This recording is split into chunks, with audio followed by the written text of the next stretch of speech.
This is the VOA Special English Technology Report. A labor group has begun investigating working conditions at the Chinese factories where many Apple products are made. Apple officials ordered the investigation after the New York Times described poor working conditions at the factories.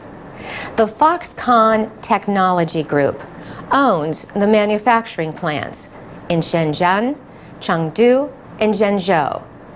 Angela Cornell is a professor at the Cornell Law School in Ithaca, New York.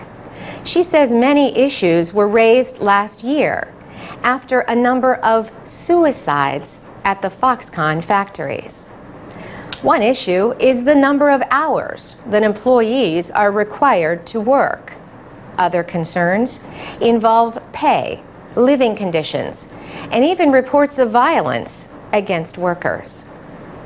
The New York Times reported that employees sometimes worked 7 days a week.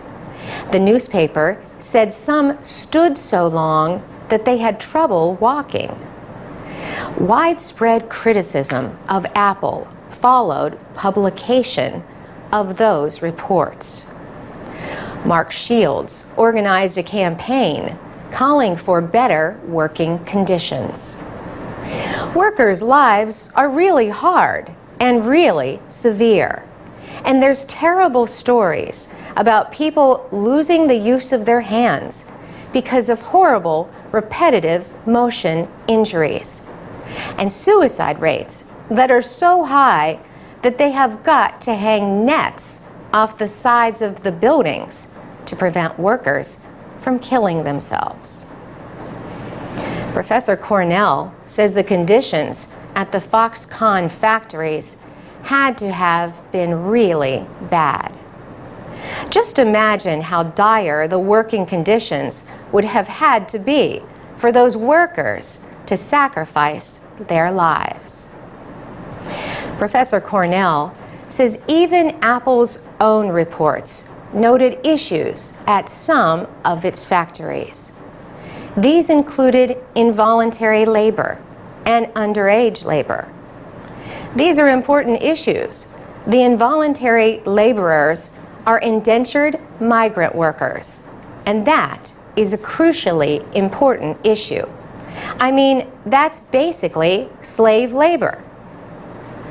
More than 200,000 people have joined Mark Shields' campaign for better working conditions. The American admits he loves his Apple products, but he says he wants them to be made without human suffering.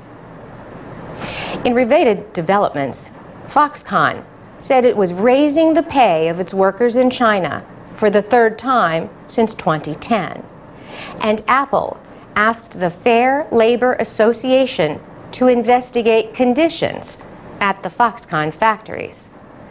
Apple recently joined that association. The nonprofit group was established in 1999 to investigate working conditions around the world. For VOA Special English, I'm Carolyn Presutti. Get more news and learn English at voaspecialenglish.com.